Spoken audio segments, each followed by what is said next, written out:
Hello everybody and welcome back to another episode of Microsoft Flight Simulator with Hangar Control, and today we are talking about a new avionics coming to Hangar Control this week, and that is the GNS 530. Stick around. One app designed to do it all. Hangar Control brings everything together: control bindings, hardware configuration, mod and profile management, application launching, add-ons, config files, and more, all managed from a single application. Mods Hangar goes beyond just mods and add-ons. It manages profiles, config files, text files, backups, snapshots, and helps keep your community folders clean and organized. Application Hangar launches your entire sim stack with a single click. Your Stream Decks are fully controlled through the Hangar Control plugin, while all of your other Stream Deck plugins remain active and available. Built by a simmer for simmers, Hangar Control adds new features and hardware support every week based on community feedback. It's a one-time purchase with lifetime updates, no subscriptions. You can try it for free for 5 days with no restrictions at overkillsimulations.com. Just create an account, head to your account page, download the latest version, and get started. And if you're looking for in-depth Microsoft Flight Simulator aircraft tutorials, check out my Patreon site. Links to Hangar Control and Patreon are down in the description below. Alright folks, so for those of you who have not been keeping up, if you guys are interested in giving Hangar Control a shot, there's a 5-day free trial. Go to overkillsimulations.com, create your account first, then at that point log into the website and you can either purchase the software if you want to do that, or you can download from the account page Hangar Control's latest release. Again, it's a 5-day free trial, but whether you want to purchase or just try the trial, you must create your account first. Otherwise, either attempt will give you an error.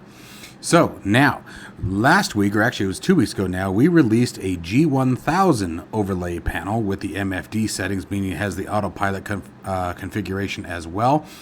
And continuing on with that path, we have the newly developed GNS 530. Now, these are not add-ons, they are not extra purchases. This all comes built in with the software. Hangar Control is designed to be, one day, hopefully, reaching the goal of being an all-in-one, one-stop shop software. So we have a full integrated touch panel that can be completely customizable, Stream Deck support, control bindings, mods, and hangars. Basically, your own add-ons linker and application launcher, has tons of features.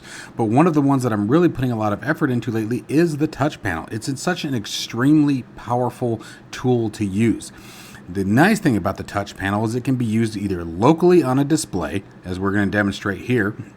Now, you guys are going to see me using mouse clicks here, but just for all intents and purposes, the way I want you guys to picture it is the mouse is your finger. Okay, but you can use local touch screens that are physically attached to your computer via USB hub or directly into the back of your PC, or you can use any mobile device that is on the same Wi-Fi network. So your cell phone, your tablets, a Chromebook, some other laptop, whatever you want to do, you'll have this functionality available to you via the browser. So really, really powerful tool, extremely customizable. I suggest you guys watch obviously the previous video as well, where we went over target zones, where you can use any encoder that you have, whether it be the encoder on a Bravo throttle quadrant or maybe some other device you have, and you can create a target zone that once you touch that zone, that physical encoder will work. And yes, Knobster is included as long as it is a genuine Knobster. The DIYs are still not operational within Hangar Control. So that brings us to our final piece here, the star of the show, our GNS 530. So the first thing that we're going to talk about is the graphics. Obviously, it is not one-to-one. There's some adjustments that need to be made. However, I'm also trying to make sure that I don't upset those big guys over at the Garmin warehouse by directly copying their device. I don't think they would throw a fit for a little guy like me, but let's just play it safe to begin with. So there will be some tweaks and some refinement of the overall graphic overlay before the release this weekend, and this is being posted as of June 23rd, 2026, and I hope to have this out to you by Friday. So, which today is Tuesday. So let's go ahead and get into first how you put it together. Super, super simple. Couldn't ask for more. Okay, to start with our configuration, let's blow this up a little bit so you guys can see this nice and clear. So the first thing that you want to do is have a blank canvas, obviously, and to have the actual GNS 530 pop out that you guys saw behind the overlay panel so you can actually see everything that's on it, it is very important to understand you must have GlassOut. Okay, this is GlassOut here. It is by Flying Art. It is an absolutely fantastic fantastic application. Again, Flying Art is the developer, GlassOut is the name. It is a payware software, but it essentially replaces the touch-out or pop-out panel manager, excuse me. And that is no disrespect to pop-out panel manager. Boy, did that developer fill a hole that we needed for a very, very long time. I just think when it comes to ease of use, this one is quite a bit better. Now, with that being said, I also want to specify that pop-out panel manager still has an absolute place in this world. It's still a very, very cool tool, and you can find that, I believe, on flightsim.to. I don't want to, again, bury pop-out panel manager. Fantastic app. So, you must have GlassOut, though, to make this work with Hangar Control specifically.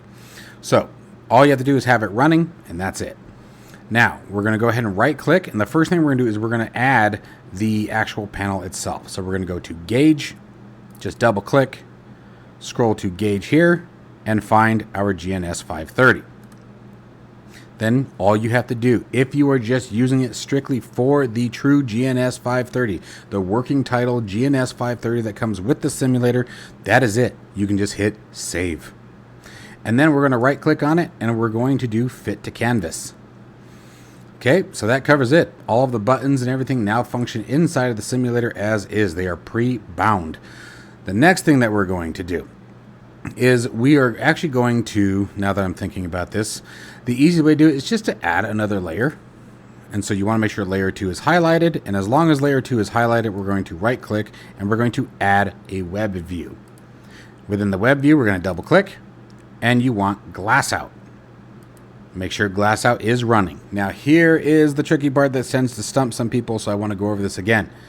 This right here, if you are using this, again, on a touch screen or any kind of screen that is directly connected to the PC via USB hub or USB or HDMI, whatever it may be, as long as it is plugged directly into the PC, you can use this. This is fine.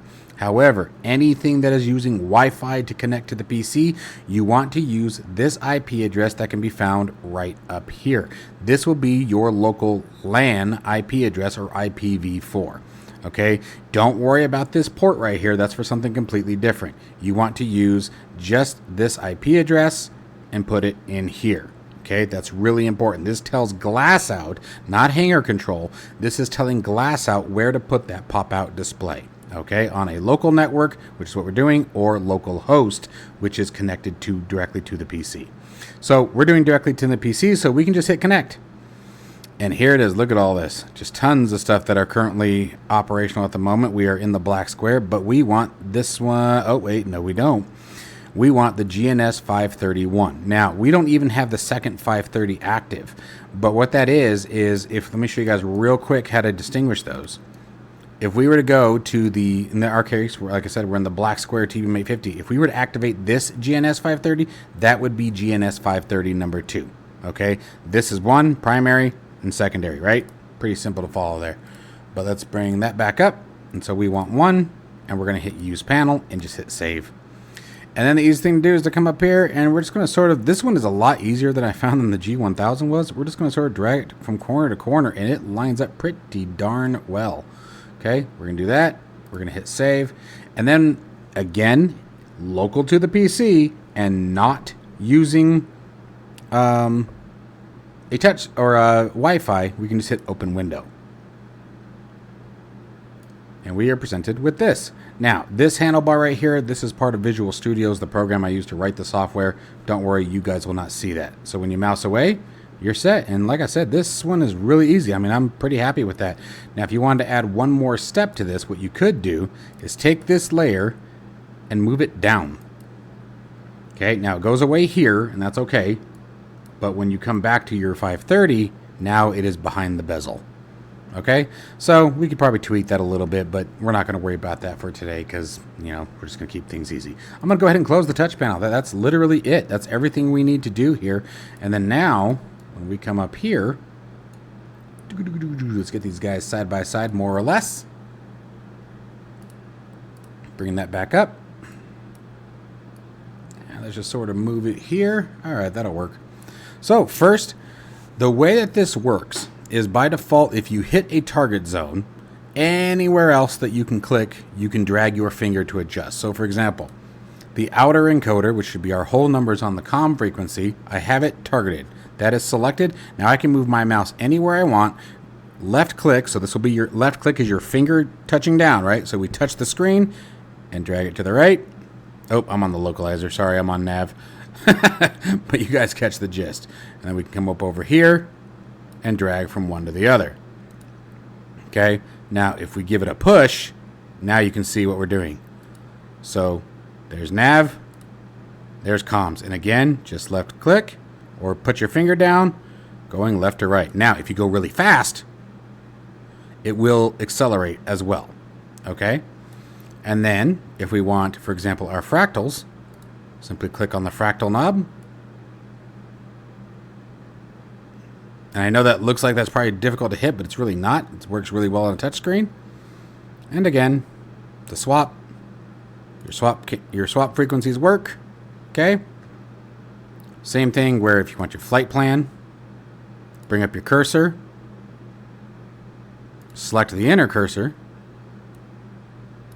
There it is. And then again, so we can just simply go. We'll say we're flying to Tucson here.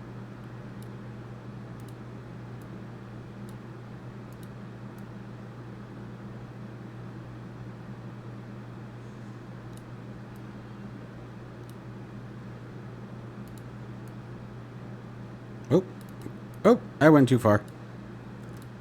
Like I said, new for me too. Let's go this way. It's going to be faster. But you guys got the gist, right? I got to stop moving that so fast.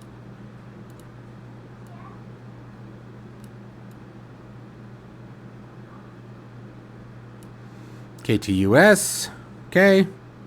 Press enter. Boom. Take that back. Go back to your flight plan. Say you want to switch pages.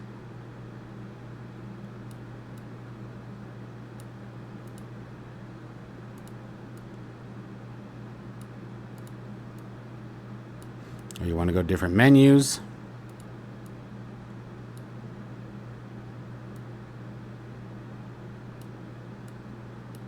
Back to our flight plan. Oops. Because I'm in the wrong menu.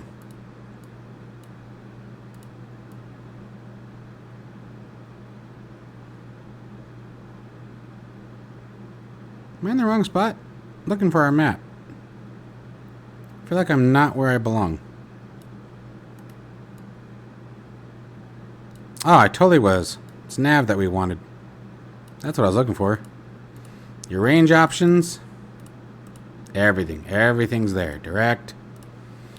So everything is pre-programmed for you. It is completely ready to go. And again, this will be available in this week's release. You can use this on your iPad, your cell phone, whatever you've got lying around, any old touchscreens you got. I also recommend, guys, with the power of touchscreens, it's really become impressive. You can do a lot. They have also come down in price significantly, folks. Go on Amazon, look for a 7 or 8 inch touchscreen. You don't need a huge one. It doesn't have to be something massive, unless of course that's what you want.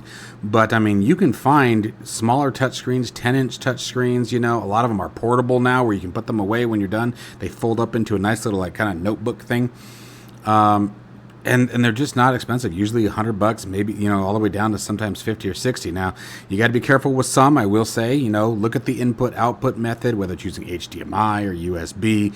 But you can do so much with touchscreens now. And with all these different bezels that we're building here and all the different ones that, for example, like Air Manager has, there's so many different options to really build yourself an environment that is customizable and that you can easily switch everything up based on what aircraft you're flying. You know, if you're switching from general aviation to an airliner, you can build various touch panels and bezels and have it just swap out based on what you're flying. And like with Hangar Control, you can actually save these touch panels to a profile. So when you launch that profile, you can configure the touch panels to launch automatically when that aircraft or profile is detected. So we could, like, for example, here you can say, you know, open local window automatically, auto open browser, depending on what you're doing.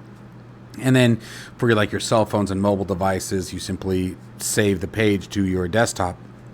on your phones, and it will launch without the web address bar and things like that, so it makes it nice and clean. Anyways, hope you guys like this. Hope you guys are excited for it. We got another one coming this week. We're also building a transponder to better match, for example, where are you? This one, the 327. So I hope you guys are excited for this. Stay tuned for more, of course. As always, guys, love you all. Stay safe and healthy. I'll see you in the next one.